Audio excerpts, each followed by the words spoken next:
Hello, this is Rebecca Hemberger, and this is my presentation over the art of teaching writing. So when it comes to writing, there are 5 stages of development that children will go through, starting at a very young age and continues as they develop in both age and maturity. So the first stage is scribbling and drawing, and this is the earliest stage where children are just first learning how to hold a pencil and to write, but their writing is just, lines and scribbles, but it introduces them to the concept of writing. Next stage is the pre-phonemic stage, and this is where children will start to use letters that they believe are representing meanings, but of course it's just gibberish, it doesn't make sense, and the letters may not even look like letters, but still progressing. Next, we have the early phonemic stage and then the letter naming stage. In these 2 stages, children are using mostly capital letters, and they are beginning to use letters to represent words and eventually using letters to spell words, maybe phonemically. There's some spellings, but they are progressing in their understanding of letters. And then the last stage is the transitional stage, and this is the stage that we see in early to mid elementary, where they're writing. You can read it. It looks like conventional English writing. There's still mistakes, but clearly they have an understanding of writing. And one of the methods for teaching writing, once students have developed into that transitional stage, is the 6-trait writing model. Now, this model, it was first introduced in Oregon in the late 1980s, and it was developed as a way to assess writing throughout the whole entire state. And it's the 6-trait writing model, but you can see there are actually 7 traits on there, and that 7th one was added at a later point. So just to go through these very quickly, the first trait, ideas and content, you want to make sure that all the ideas are clear, they're focused, and they're complete ideas. Organization, you want to make sure that everything in an essay or in the writing, whatever it is, moves naturally from one idea to another. It's not jumping all around. Voice, you want to make sure that students are writing things that are interesting and that are appropriate for their audience and the style and the tone, whatever the assignment is. Word choice, are students using words that clearly convey meaning? Sentence fluency kind of goes along with organization. You want sentences to be fluid, to run smoothly from one to another. And conventions, you are looking to see if students are using correct grammar, spelling, punctuation, all of that sort of thing. And the last one, presentation, how is it presented? Are they using the right format? Are they, if it's has to have some sort of visual presentation, does that go along with it?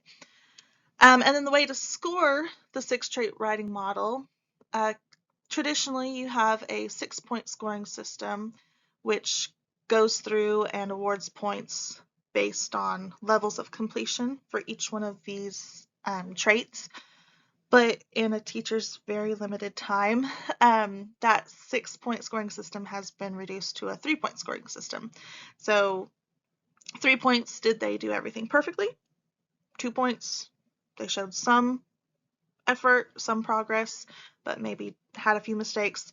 1 point, there's maybe some evidence, but there needs to be a lot of work in that trait.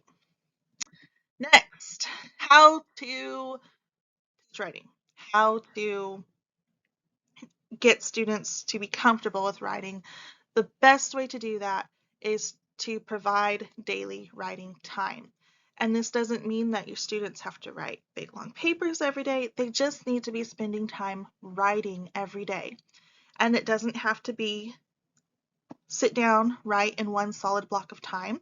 It can be spread out throughout the day, but students need to have practice writing, and they need to have practice writing across different subjects. Um, and in teaching writing, you have to be teaching the writing process. So that includes, brainstorming, organizing your ideas, um, making an outline, making a rough draft, editing, and then publishing. All of those components of the writing process are very important, and it doesn't come naturally to students. So they have to be taught, they have to be shown how to do it. Something that helps with writing, because writing can be a very daunting task for students, especially if they don't know how to spell, if they don't have good handwriting, and if they are required to type up their writing.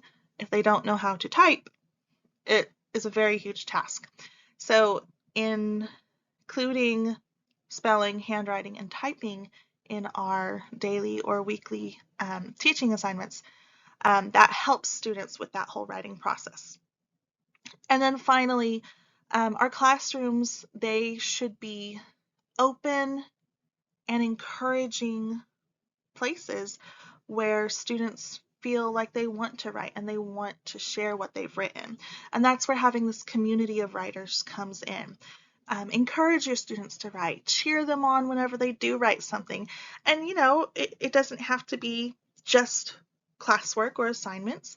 If they write a poem or they write a story or anything like that, encourage that, share that, build them up, because that really helps promote those writing skills that we want our children to so badly learn how to do. And whenever there's difficulty, whenever students are having trouble with writing, there's several different things that teachers can do to help them overcome those difficulties. So this first option here is called a quick write. And a quick write can be, it's pretty unstructured, and it's just trying to have a student write about the ideas or the thoughts that are in their head pertaining to a particular subject. So this is where you could do quick writes in social studies or science or anything like that. Ask them to write anything they know about that topic. And it could be the specifics of what they learned, it could be what they want to know, it could be basically anything that pops into their head, as long as they are thinking about a topic and are writing it down, writing their ideas, because that's where so many students struggle. They can't go from here to paper. It's very difficult sometimes. And sometimes they need help with that organization. And that's where this POW plus tree comes in. This is a cool little acronym. The POW starts students with how to organize their topic. So the P, you pick a topic. O, you organize your thoughts. And the W, you write your thoughts down. And then the tree, that's the organization of your paragraph or your essay, whatever it may be. So your T is your topic sentence. If this is a paragraph, T is your topic sentence. The R would be your 3 reasons that support your topic sentence. The first E, you give a little bit more evidence that goes along with those reasons, so you're explaining a little bit more. And then the last E is your ending or your concluding sentence. So keeping those acronyms posted on your wall may be a good way to help those struggling writers remember what they need to include in a paragraph and in that writing process a little bit. And then for our ELL learners, our English language learners, we have 2 different strategies that we can use. The first is generous reading, and this is where you have students read and read what they've written, and you're not picking it apart according to that 6-trait model exactly. You are more listening to their comprehension. Do they have an idea of what they're talking about? Do they understand what they're talking about?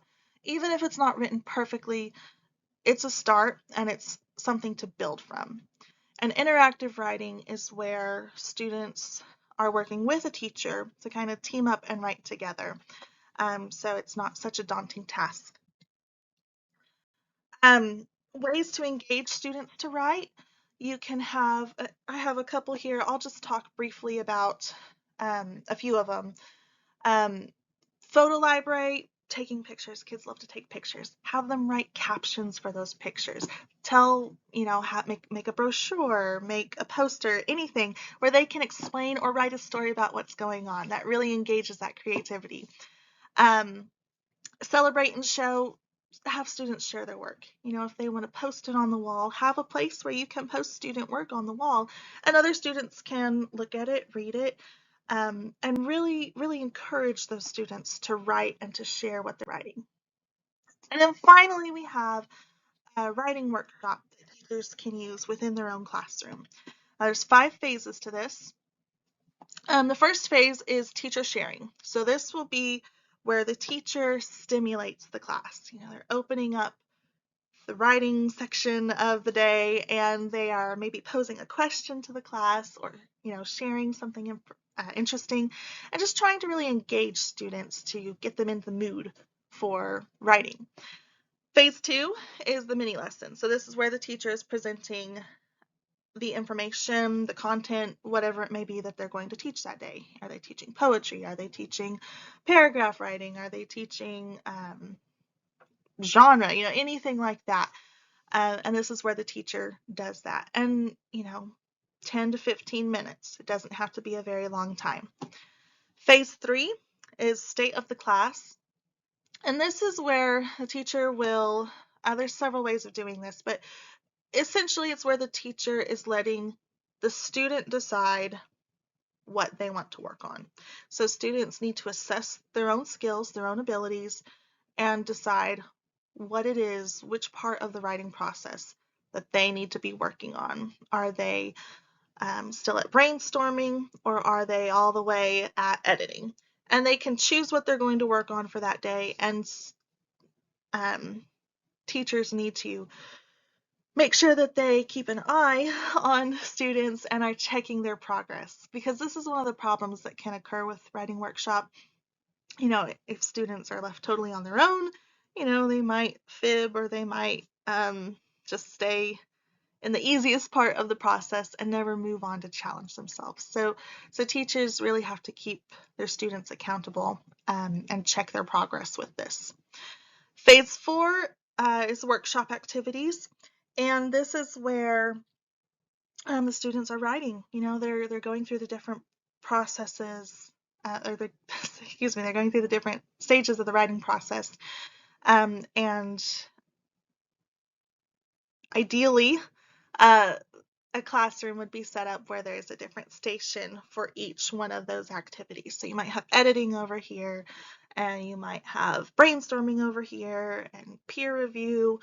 Now, that can't always happen in a classroom with space limitations, but it's where students are actively working on their writing.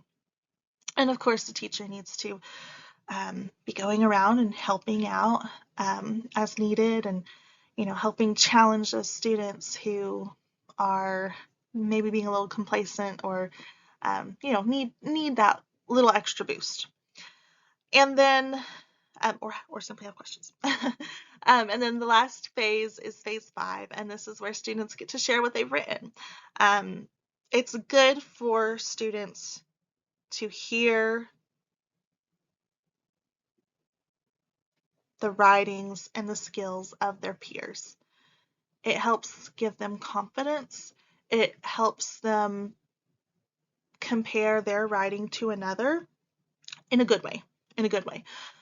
And teachers have to be careful with this. It goes back to that community of writing. You want to have this student sharing time be a very encouraging time where students aren't afraid to share what they've written, but you want them to want to share. You want them to feel like it's a safe place to share, because that's what our classrooms should be. They should be encouraging environments where we build each other up. Another problem that can come with the writing workshop is the noise level. So a loud classroom can be a learning classroom, but it can also be a very distracting classroom. And I know this from lots of experience, and I have difficulty with this one myself. Um, as students get involved in what they're doing, they can get very noisy, which by itself isn't a bad thing, but if you have students engaged in different activities, some students need that quiet time and they can't focus with all the noise going on. So as a teacher, you have to be aware of that noise level and you have to monitor it, and just, keep it down when it needs to be down, and let creativity flow as much as it can. But that's it for the writing process, and very good skills to teach our students. Thank you.